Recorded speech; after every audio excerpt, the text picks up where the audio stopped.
Good morning, students. This is class 10th history chapter 5 print culture and the modern world, and today is going to be our 9th class on this chapter. हमने समझा कि किस तरह से would block से hand printing की technique के द्वारा छपाई की सामग्री में वृद्धि हुई, फिर मैकेनिकल प्रिंटिंग से और ज़्यादा मात्रा में छपाई की सामग्री बढ़ी, लोगों तक जानकारी पहुंची। अब केवल जानकारी पांडुलिपियों यानी मैन्युस्क्रिप्ट और इंस्क्रिप्शन यानी अभिलेखों तक सीमित नहीं थी।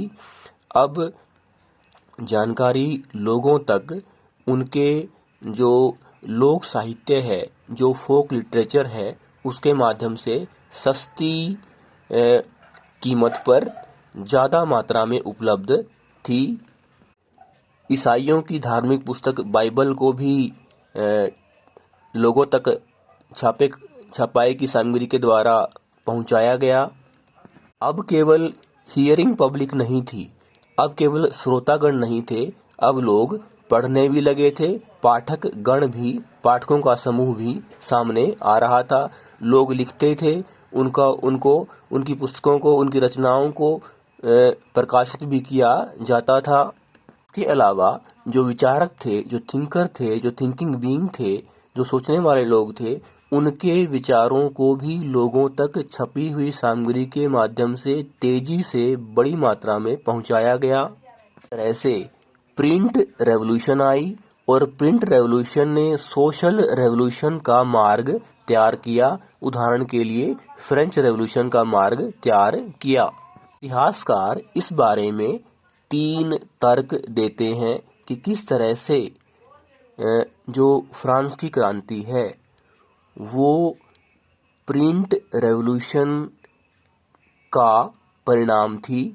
का पहला तर्क है कि जो ज्ञानोदय विचारक थे, जो इनलाइटनमेंट थिंकर्स थे, रूसो, वोल्टेयर जैसे विचारक थे, उन्हें अपनी रचनाओं में परंपरा, रीति रिवाज, अंधविश्वास, निरंकुशवाद का विरोध किया।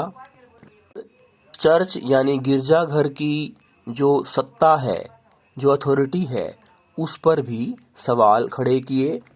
लोगों को रीजन यानी तर्क, रेशनैलिटी यानी तार्किकता, क्रिटिकल थिंकिंग के आधार पर चीज़ों को समझने परखने पर बल दिया। और अब लोग अपने तरीके से चर्च को या राजा की डेस्पोटिक पावर को देखने लगे थे। वो फ्रांस की जो फर्स्ट, सेकंड और थर्ड एस्टेट का जो ढांचा था, उसको आंखें बंद करके स्वीकार नहीं करने वाले थे। दूसरा, इतिहासकारों ने तर्क दिया है कि अब जो प्रिंट कल्चर थी, जो प्रिंट कल्चर ने डायलॉग और डिबेट की कल्चर, बातचीत और वाद विवाद की संस्कृति को बढ़ावा दिया। अब राजा और प्रजा में केवल जो संदेश के माध्यम से बातचीत होती थी, छपी हुई सामग्री के माध्यम से बातें होती थी। अब लोग राजा को मैसेज के थ्रू, संदेश के थ्रू बातचीत कर सकते थे। वो राजा के आदेश को भगवान का आदेश ज़्यादा देर तक मानने वाले नहीं थे। ऐसे सदियों से जो मूल्य, संस्थाएं या धार्मिक हों या राजनीतिक हों या जो रीति रिवाज थे, उनको ऐसे का ऐसे स्वीकार नहीं किया जा रहा था। छपी हुई सामग्री ने लोगों के पास नए विचार आए और इससे एक पब्लिक कल्चर बनी और जिसने सामाजिक क्रांति का रास्ता तैयार किया। तीसरा आर्गुमेंट है कि 1780 यानी 18वीं शताब्दी के 9वें दशक में जब क्रांति आई, फ्रांसीसी क्रांति 1779 में आई, उस वक्त जो साहित्य था वो काफ़ी मात्रा में उपलब्ध था। मात्रा में लिटरेचर में जो मोनार्की है, जो राजतंत्र है और जो रॉयल्टी है, उसका मजाक उड़ाया गया। उसकी जो सेंसुअलिटी है, जो कामुकता है, उसकी आलोचना की गई। कि दिखावे की नैतिकता पर सवाल उठाए गए। कैरिकेचर और कार्टून के माध्यम से उनके जीवन और आरामदायक जीवन शैली का विरोध किया गया। ये पाया गया कि जो थर्ड एस्टेट के लोग हैं, जो आम लोग हैं, जो पीजेंट हैं, या जो इंटेलिजेंसिया है, जो मिडिल क्लास है, वही ही सभी टैक्स देते हैं, सभी कर देते हैं। जबकि जो फर्स्ट और सेकंड एस्टेट के लोग हैं, जो रॉयल्टी और जो क्लर्जी है, वो तो केवल जो टैक्स हैं उनको वसूलते हैं और आरामदायक जीवन जीते हैं।